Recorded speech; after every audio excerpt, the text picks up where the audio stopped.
সম্প্রতি বিজ্ঞানীরা দাবি করেছে খুব শীঘ্রই সূর্য পশ্চিম দিক থেকে ওঠা শুরু করবে। তাহলে কি আমরা আমাদের দ্বারপ্রান্তে রয়েছি?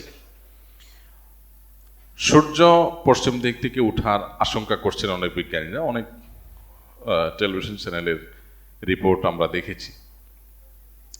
প্রথমত, অনেক সময় আমাদের দেশে এই জাতীয় রিপোর্টগুলোতে বলা হয় এক জিনিস, আর রিপোর্টে উপস্থাপন করা হয় এটাকে আরো ফুলিয়ে ফাঁপিয়ে দর্শক বা ভিউয়ার্স টানার জন্য আকর্ষণীয় করে, চমকপ্রদ করে সেটাকে উপস্থাপন করা হয়। বাস্তবতা আসলে এই টাইপের না। এরকম হয় অনেক সময়। এখানে রিয়েল ঘটনা কি সেটা আমি জানি না। যদি ধরেও নেই যে রিপোর্ট যেভাবে করেছে সেভাবে, রিপোর্টটা আমি দেখেছি যে পশ্চিম দিক থেকে সূর্য ওঠার আশঙ্কা করা হচ্ছে, সেক্ষেত্রে সেটা যদি হয় তাহলে সেক্ষেত্রে পৃথিবীতে নানা রকমের বিশৃঙ্খল পরিস্থিতি দেখা দিবে, রোগবালাই, ঘরে ঘরে ক্যান্সার হয়ে যেতে পারে, ইত্যাদি ইত্যাদি অনেক আশঙ্কা বিজ্ঞানীরা করছেন। তো আমরা যখন কোরআন এবং হাদিসের ছাঁচে ফেলে এই গবেষণাকে মাপঝোপ করার চেষ্টা করি, তখন আমরা দেখতে পাই যে নবী করিম সাল্লাল্লাহু আলাইহি সাল্লাম কিয়ামতের আগে 10টি বিশেষ আলামত প্রকাশ পাওয়ার কথা বলেছেন, যেগুলোকে আলামাতুস সাআহ আল কুবরাহ বলা হয়েছে, অর্থাৎ কিয়ামতের বড় বড় আলামত হিসাবে আখ্যায়িত করা হয়েছে। এখানে বড় আলামত বলতে কিয়ামতের একেবারে শেষ মুহূর্তে এসে যেগুলো দেখা দিবে সেগুলোই বড় আলামত, আর যেগুলো অনেক আগে থেকে দেখা দিবে সেগুলো ছোট আলামত। তো কিয়ামতের প্রায় 141টার মতো ছোট আলামত আছে, যেগুলো বিভিন্ন বই পুস্তকে ওলামা একরাম কোরআন এবং হাদিস থেকে সংকলন করেছেন।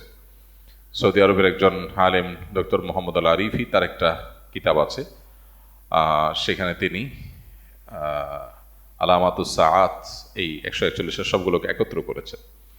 যাই হোক, তো সেই নেহায়াতুল আলম তার সে বইটার নাম, আরবিতে বাংলা অনুবাদ হয়েছে। তো সেই কিয়ামতের আলামতের বইয়ে তিনি 141টা ছোট আলামত উল্লেখ করেছেন, যার বেশিরভাগই পৃথিবীতে ঘটে গেছে, যেগুলো নবী সাল্লাল্লাহু আলাইহি ওয়াসাল্লাম ভবিষ্যদ্বাণী করেছেন ঘটবে ঘটবে ঘটবে, ঘটে গেছে। আর কিছু আছে এখনো ঘটেনি। আর 10টা আলামত যেগুলো ঘটবে কিয়ামতের ঠিক আগ মুহূর্তে, তার মধ্যে থেকে একটা হলো পশ্চিম দিক থেকে সূর্য উদিত হবে।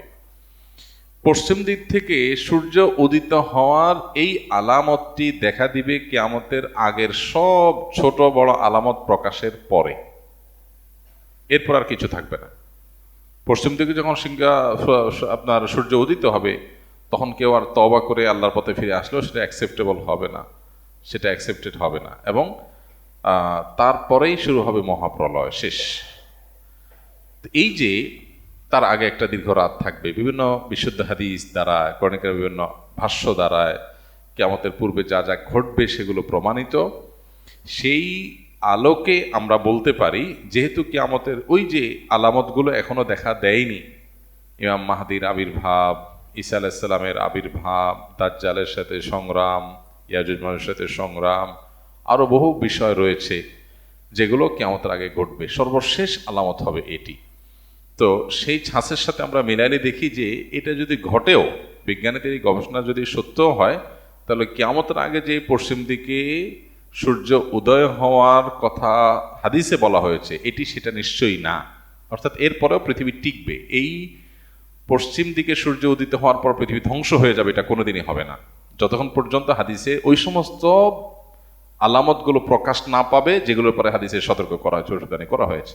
এর আগে আপনারা দেখেছেন বিভিন্ন সময় বিজ্ঞানীরা গবেষণা বলেছেন, বিভিন্ন আপনার নক্ষত্র তাদের যে কক্ষপথে তাদের যে বিচরণ হয়ে থাকে, আল্লাহ সুবহানাহু ওয়া তাআলা কোরআনে কারীমে যে বলেছেন যে ওয়াশ-শামসু তাজরি লিমুস্তাকাররিন লাহা যালিকা তাকদীরুল আজিজিল আলীম ওয়াল কামারু কাদ্দারনাহা মানাসিলা। এই যে সৌরজগতে বিভিন্ন গ্রহ নক্ষত্র, আল্লাহর বিভিন্ন বড় বড় যে আপনার তারকারাজি রয়েছে, সৃষ্টি রয়েছে, এগুলো তাদের নির্দিষ্ট কক্ষপথে বিচরণ করে, আল্লাহ তাআলা এটা বলেছেন। তো এই যে বিচরণ করবার কথা বলা হয়েছে কোরআনে, সেখানে কোনোটি বিভিন্ন সময় আপনারা শুনেছেন বিজ্ঞানীরা বলেছেন বিভিন্ন সময় যে কোনো একটা নক্ষত্র আরেকটা নক্ষত্রের সাথে সংঘর্ষ হওয়ার সম্ভাবনা আছে, তাতে পৃথিবী শেষ হয়ে যাবে। আমরা অনেকে এই সমস্ত নিউজ দেখার পর মোটামুটি জমি জমা বিক্রি করে সব খেয়ে পরে মোটামুটি প্রস্তুত হয়ে গেছিলাম। কিন্তু একজন ইমানদার তিনি নিশ্চিতভাবে জানেন নবী করিম সাল্লাল্লাহু আলাইহি সাল্লাম মহাপ্রলয় হয়ে সৃষ্টি জগৎ শেষ হওয়ার যে ঘটনা ঘটবে তার আগে অনেকগুলো বিষয় বলেছেন, সেগুলো ঘটবে। তার অনেক কিছু এখনো ঘটে নাই, সো আমরা সেটার জন্য অপেক্ষায় আছি। ওইটার আগে কখনো এটা হবে না।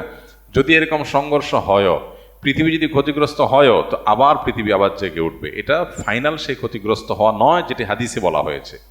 সো এই পশ্চিম দিকে যদি সূর্য উদিত হওয়ার ঘটনা কোনোভাবে আংশিকভাবেও যদি এটি সত্য বাস্তবায়িত হয়ও, তারপরেও সেটি সেই পশ্চিম দিকে সূর্য উদিত হওয়া নয় যেটার মাধ্যমে সব ধ্বংস হয়ে যাবে। বরং বিজ্ঞানীদের এই সমস্ত গবেষণার মাধ্যমে একজন ইমানদারের এই ইমানটা আরো বৃদ্ধি পায় যে নবী করিম সাল্লাল্লাহু আলাইহি সাল্লাম বা কোরআনে কারিমে যে আপনার ভবিষ্যৎবাণী করা হয়েছে এটা ঘটবে ওইটা ঘটবে, তার কিছু কিছু আছে মানুষ কোনোভাবে বিশ্বাস করতে পারতো না, এক সময় অবিশ্বাস্য ছিল কিভাবে এটা হবে। বিজ্ঞানীদের গবেষণা করে বিভিন্ন বৈজ্ঞানিক থিওরি দিয়ে সেটাকে তারা প্রমাণ করছেন কিভাবে এটা পসিবল, কিভাবে এটা সম্ভব। তাহলে যেটা আমাদের কাছে অসম্ভব মনে হতো, অনেকের কাছে অযৌক্তিক মনে হতো, অনেকের কাছে ইলজিক্যাল মনে হতো, বৈজ্ঞানিকদের গবেষণার মাধ্যমে সেটার সম্ভাব্যতা প্রমাণিত হওয়াটা এটা আমাদের ইমানকে বাড়িয়ে দেয়। যে আল্লাহ এবং তার রাসূল সাল্লাল্লাহু আলাইহি সাল্লাম যা বলেছেন আমাদের বুঝে আসতো না এটা কিভাবে হবে, কিন্তু দেখলাম যে পরে বিজ্ঞানীরা বিভিন্ন গবেষণা দ্বারা এটা সম্ভাব্যতা প্রমাণ করেছেন। তখন আমরা আমাদের ইমানকে আরো বৃদ্ধি করি, আরো শানিত করি যে আলহামদুলিল্লাহ আমরা না বুঝেও ইমান আনি। কিন্তু আমার না বুঝে ইমান আনার মানে এই না যে আমি যে বিষয়ের প্রতি ইমান এনেছি এটা ইলজিক্যাল। লজিকটা আমার জানা নাই, পরে আবিষ্কার হয়েছে, কিন্তু আল্লাহ যা বলেছেন তার চেয়ে বড় কোনো লজিক হতে পারে না। সেটা আমার এখন বুঝে আসুক আর না আসুক, এখান থেকে বড় ইমান আরো আমাদের বৃদ্ধি হয়। তবে এটা সেই ঘটনা অবশ্যই না যেটি হাদিসে বলা হয়েছে, কারণ তার আগে আর অনেক কিছু ঘটার কথা বলা হয়েছে।